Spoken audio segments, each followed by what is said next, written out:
Look at the Master Watershed Stewards, trudging through the snow to do chemical and physical parameter testing.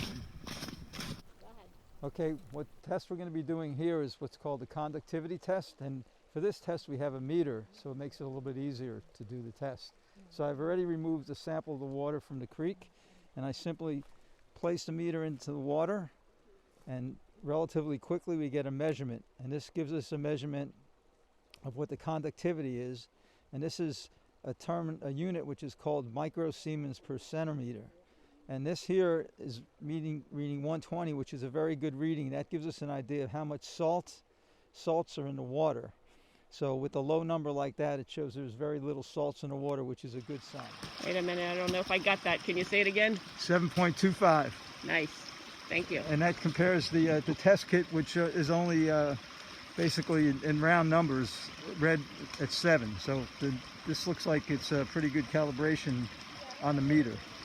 Great, good job. We are going to do some chemical testing of the stream, and we use different kinds of chemical reactions and different titration methods to get a checkup of what the stream is like.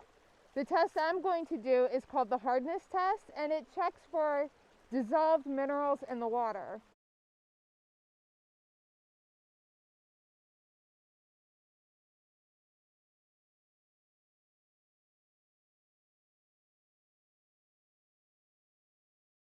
Until the meniscus,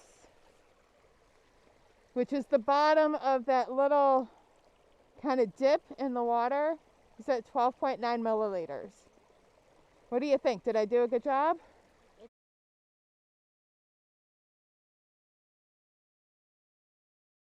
So here Jan's doing a dissolved oxygen test. It's a complex test with many steps, but it's really important because we need to know how much oxygen is available in the water for the organisms. Kathy's doing a nitrite test. Why do you think that would be important?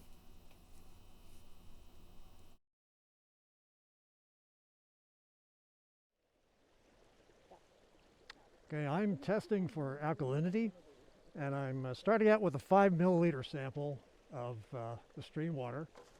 And the first thing I did was I added an indicator tablet to the water to change it from clear to sort of an aqua green color.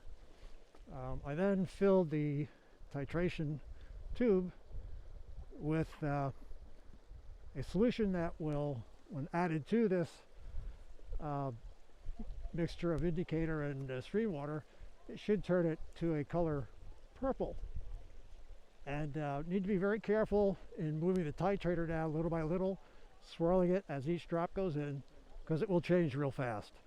Once it changes to the purple color, I'll take a reading on the titrator, which will then give us a reading for alkalinity content of the stream. So I've begun the process with titration, and I think I'm pretty close to getting the purple using the code or the color sheet to use for comparison. It's pretty close. I'm going to try one more. And okay, so you see what happened there? You may not have seen, but about a drop and a half went in. It changed to the red, which means that I'm going past the actual reading point, and I want to do that again. Of course, it went a little bit back to purple, but what that tells me is I'm going to do this test over again.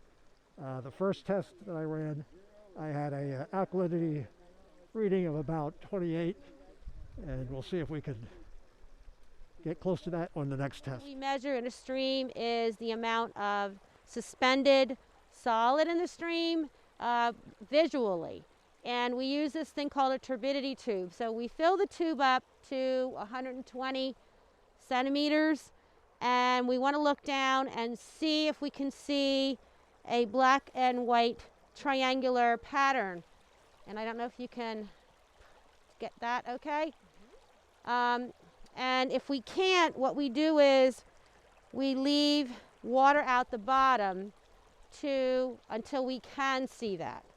All right, and we do that at least 2 times. If we can see it right away, we just do not have to do it more than 2 times. So.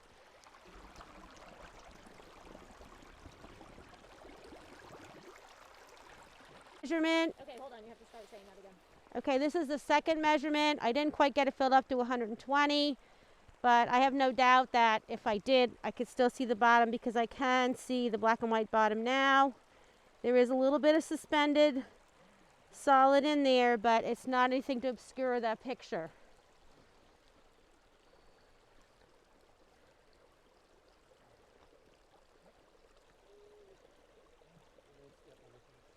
Sure if you can actually see.